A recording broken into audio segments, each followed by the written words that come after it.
Hello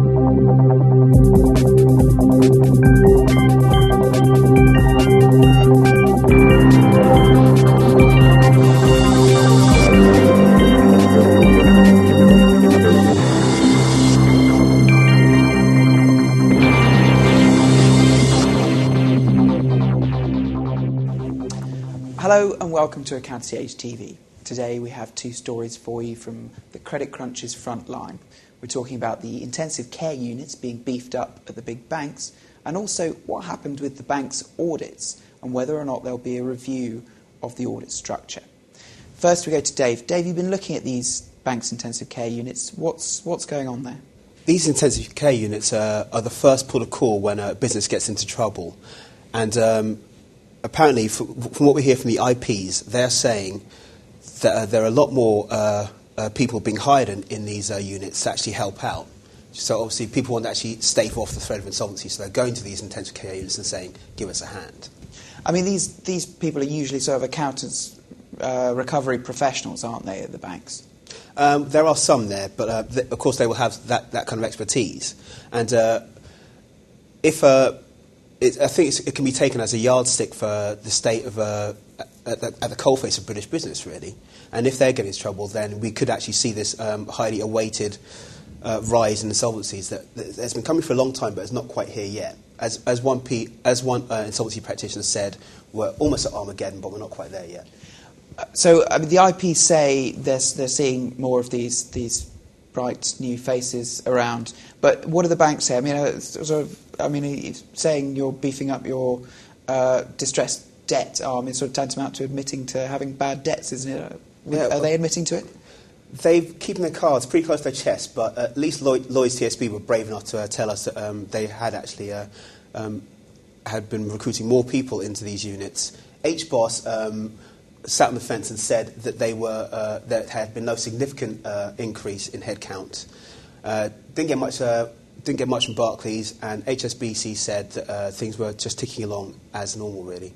I suppose in a sense it's probably the responsible thing to do is to have more people in these arms because we need more people to try and help people with their debts rather than just to sort of foreclose on them, really. True. The people who won't, are probably secretly hoping that this isn't quite the case are probably the insolvency practitioners, because obviously they get their fees from helping out people in administration. But in terms of British business and the economy, they probably want to make sure, these intensive care units want to make sure that one, these businesses don't go under, and two, they carry on, because that will help the banks going forward, but I should think. OK, thanks for that, Dave. And now we go to our next story. The auditors are being criticised from all sides, from MPs and from members of the public, for what they've done during the credit crunch, whether they assessed the risk profile of banks correctly. Gavin, you've been looking at this. Is there any chance of a wholesale review of audit, as some people clearly want to see? Well, I think despite the mounting pressure for some kind of review, Sir Michael Meacher has actually called for a committee of inquiry which would include audit of banks. It's very difficult to say at the moment. What we do know is that contacts tell us that the regulators have not heard anything from government that they should push ahead with a review of audit, although we also know that it's being considered as a very legitimate question by some of the professionals within the institutes. I mean, eventually there's going to be huge pressure for this. I mean, we've got a lot of people saying, what did the auditors do? We need to we need to know what the auditors did. And people are actually coming out and saying that they think some auditors have been negligent where some of the banks were concerned.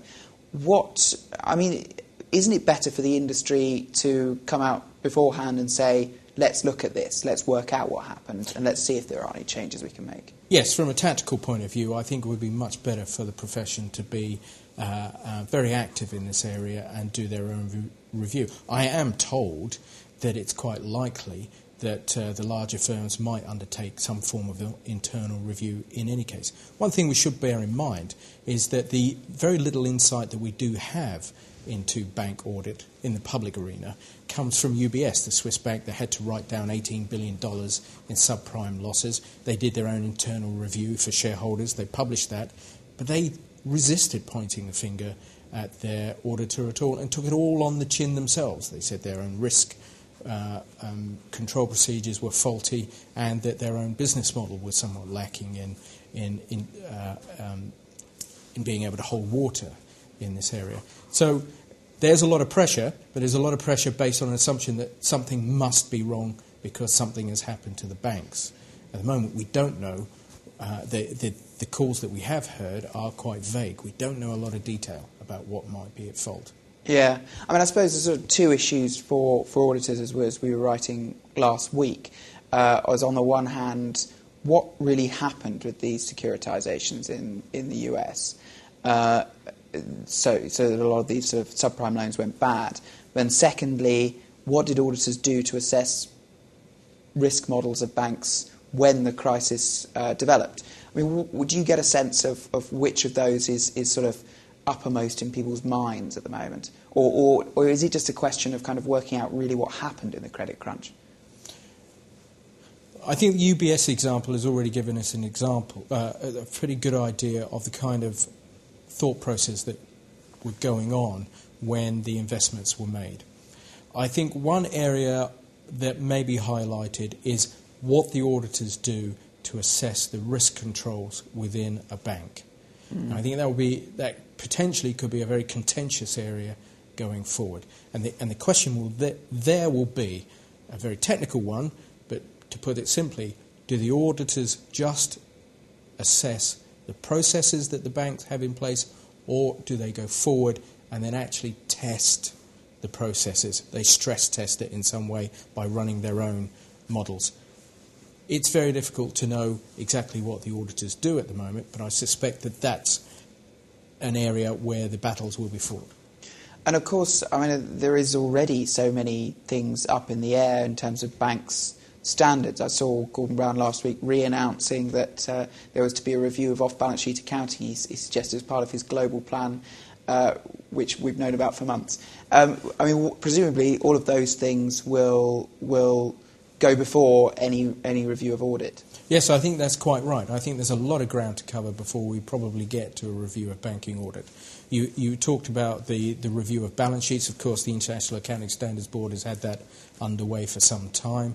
There are also other projects underway, but we also now know that the Financial Services Authority wants to have a good look at the capital adequacy legislation and regulation contained within Basel II, this big piece of European regulation. Now, Basel II could change everything if it's overhauled and turned into something else. And I can only imagine that people will say there is no point in reviewing audit until that process is finished, because the conclusion of that will dictate what we have to do with audit. Yeah. I mean, I suppose the real surprise will be if we go through this process and it ends bloodlessly, really. I suppose it will be, but I have a feeling that that's how it will come out. I think the focus on audit, if there is one, will be on reviewing frameworks for audit. I think it's at this point in time it's too early to say whether anyone will initiate any form of a review which will have the intention of pointing the finger at an individual audit firm. Okay. Well, plenty of interest to look forward to there. Thank you, Gavin. Thank you, David. And thank you for joining us this week. I hope to see you next week.